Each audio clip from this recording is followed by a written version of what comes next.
Alors je me définis comme paysan. Bon, paysan boulanger, c'est le terme un peu générique parce que je transforme le blé que je cultive en pain. Donc je suis paysan boulanger et non boulanger parce que je fais un produit agricole.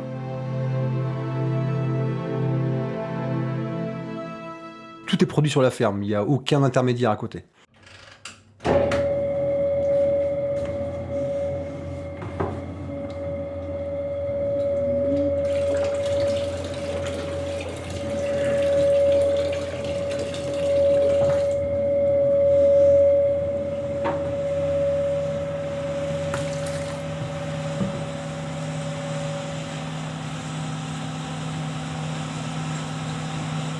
Et moi je me considère comme paysan au sens plus large que ça, dans le sens où je fais aussi de l'élevage pour moi-même.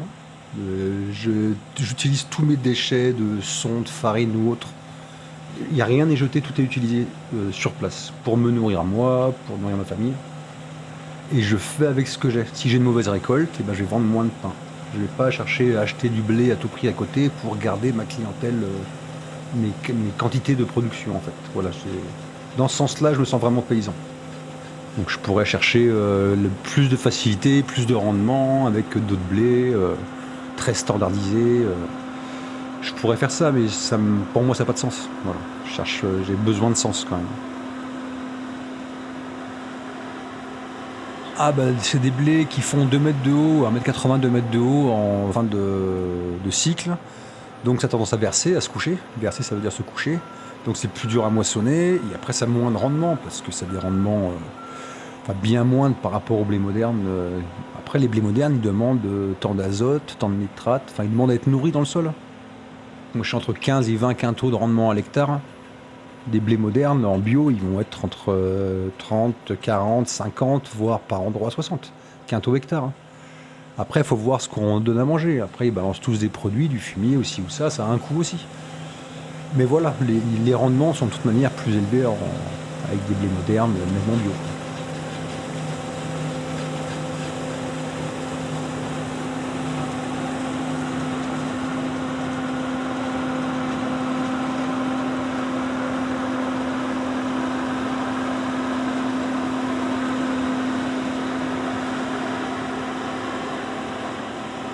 Donc la moisson, donc je fais venir une moissonneuse-batteuse. Après, moi j'ai fait le choix de quelqu'un qui travaille doucement et bien. Vu que les blés sont couchés, il y a un sens de ramassage. Enfin, c'est pas forcément évident pour le moissonneur.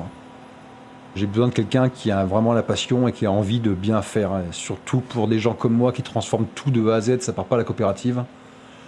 J'ai besoin d'avoir le maximum de beau blé dans la benne. Moi j'ai forcément un peu de perte, je mets zéro désherbant. Je fais aucun désherbant mécanique non plus, parce qu'il y a un outil qui s'appelle l'RC-Tri qui permet de désherber au printemps de manière mécanique, donc autorisé en bio. Et puis après, qu'il y ait des plantes au milieu, c'est de la diversité, ma foi, c'est comme ça. C'est, pour moi, c'est normal, quoi. Parce qu'après, voilà, après, moi, je viens avec mon tracteur, ma benne, la moissonneuse met tout dans ma benne. Et moi, après à la maison, la ferme, je vais stocker dans des silos, mais avant de passer au moulin, je vais tout trier pour avoir que du blé et pas les autres graines. Il y a forcément des impuretés, du grain cassé aussi ou ça.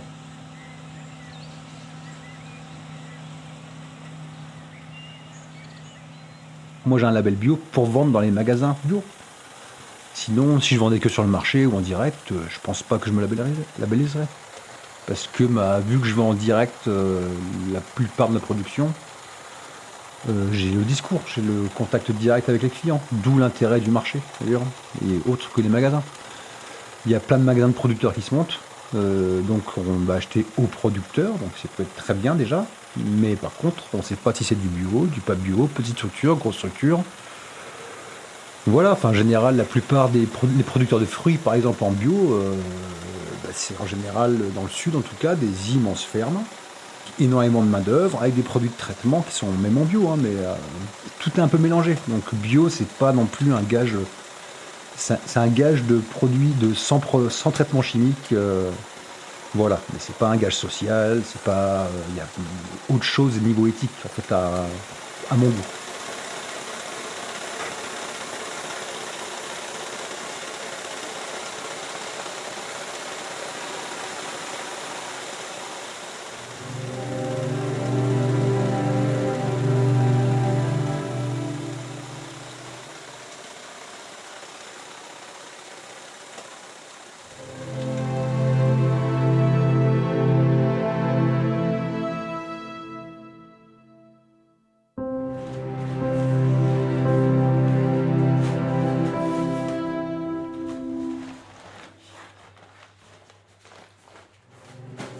Alors faire du pain, c'est compliqué. Le pain au levain, bah, c'est vivant. Donc c'est ça qui est déjà très particulier. Parce que c'est juste de l'eau, de la farine et du sel pour le pain et qu'on mélange avec le levain et qui lève. Enfin, ça fait des bulles, ça vit quoi. Donc c'est quand même assez particulier, ouais. Mais le principe est tout bête. Le levain, c'est de l'eau, de la farine qui fermente. Et avec du temps et quelques mouvements, ça fait du pain. Donc voilà, c'est super simple de base.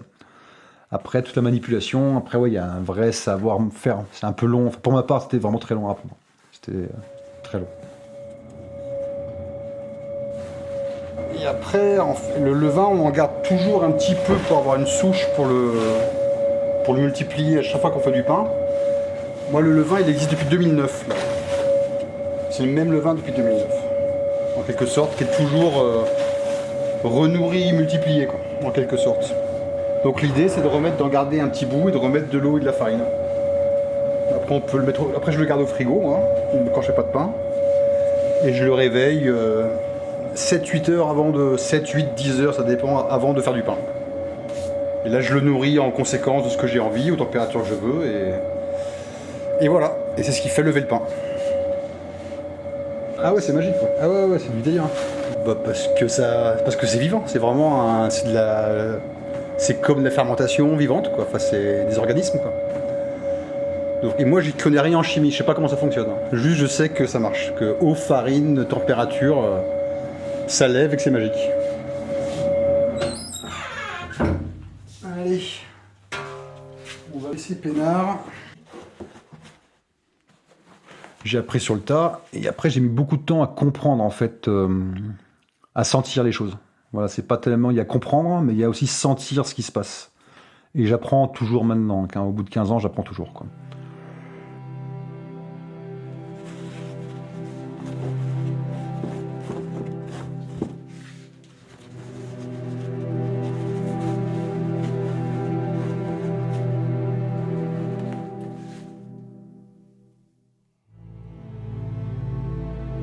Voilà, pour peser la pâte en pâton, je la découpe avec un couteau de boulanger, ce qui ressemble à une spatule. Ensuite, je pèse 1,2 kg pour avoir des pains de 1 kg. Et ensuite, je les façonne et je les mets en panier. Et on recommence.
Voilà, après c'est des gestes qui sont c'est des gestes assez rapides. Ce qui était dur à l'apprentissage, principalement, c'est que c'est des gestes précis et rapides pour pas que la pâte colle.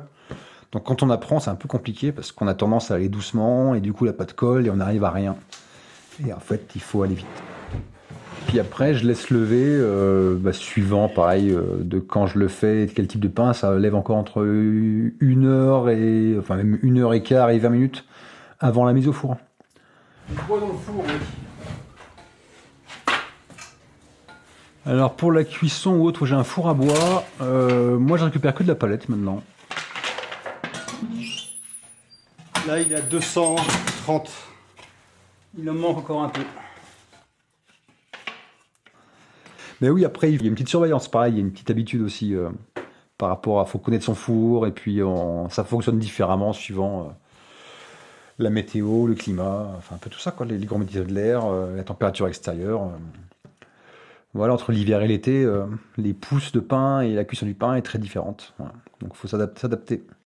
J'ai enlevé le thermomètre près du four parce que sinon t'as plus envie d'y aller. Ouais. Ah bah je passe à les 50 degrés sans problème, ouais. Ouais, c'est en mode sauna, ouais, si, oui. Mais en moins agréable, parce que le sauna, on est posé avec une serviette, on fait rien, quoi. Alors le four, et ben moi pour cuire le pain, je monte à 280 300, suivant les quantités de pain que je rentre dedans, quoi. Après, on enfourne à chaleur descendante. Je mets de l'eau pour faire de la vapeur dans le four. Ça permet à ce que le pain il croûte. Si on met pas d'eau, ça fait pas ça. Le pain, il lève pas, il se colore pas.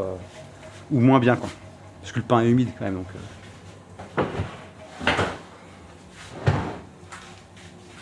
Le pain, il faut l'enfourner chaud et après la température descend. C'est comme ça, quoi.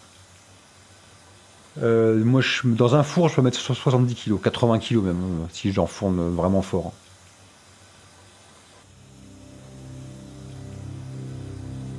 On va dire 45 minutes, mais après des gros pains, ça peut être 1h30. Mais des pains de 1 kg standard, enfin comme moi je l'ai fait, 3/4 d'heure. Des fois c'est magnifique, quand je le sors, je fais waouh, c'est chouette, quoi. Des fois je me dis ah, c'est raté.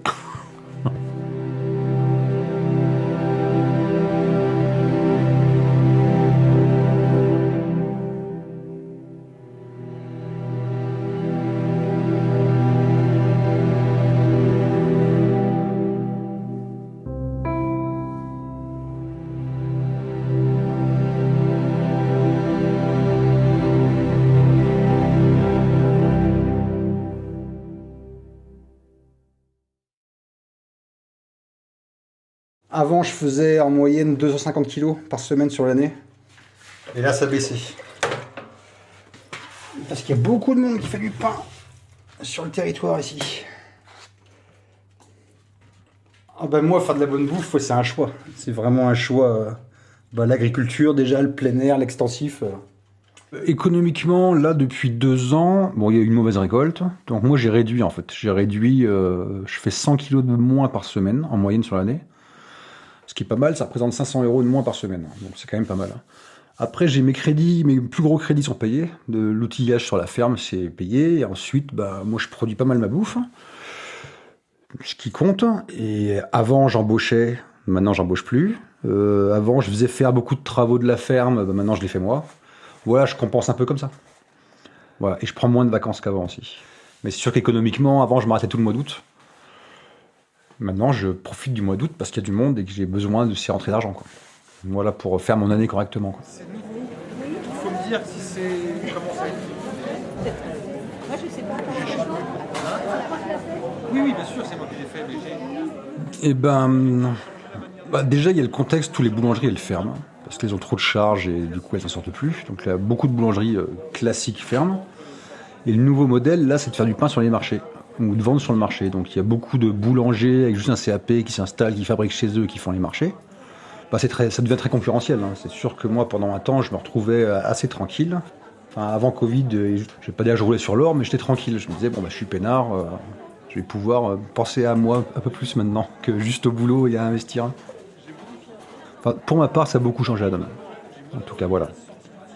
Je prends moins de vacances et je profite de la saison touristique, ce que je faisais pas avant.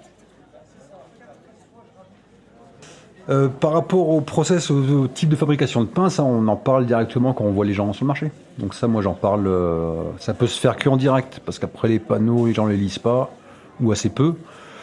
Mais moi je me rends compte qu'aujourd'hui les gens s'en fichent un peu plus. En plus, il y a 15 ans, il y a 10-15 ans, on parlait encore de consommateurs.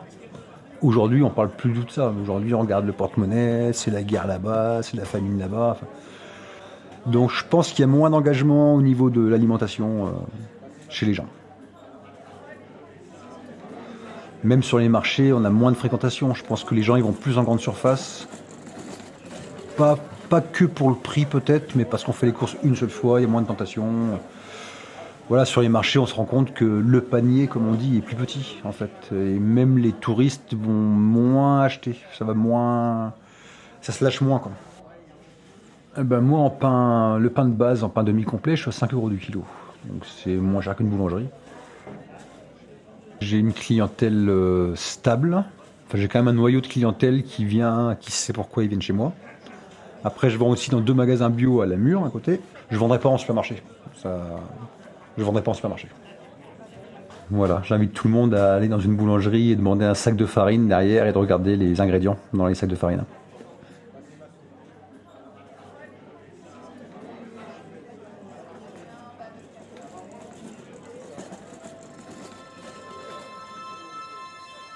C'est mon gagne-pain. Oui, oui, ce qui me plaît, c'est c'est pas tellement juste de faire du pain, c'est le tout. De cultiver du blé, de moissonner, de faire la farine et de faire le pain, quoi. Ce qui me plaît, c'est la continuité de tout. C'est pas juste de faire du pain, quoi.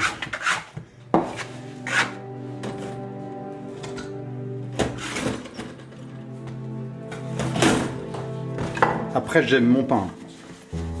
Ce qui est mieux.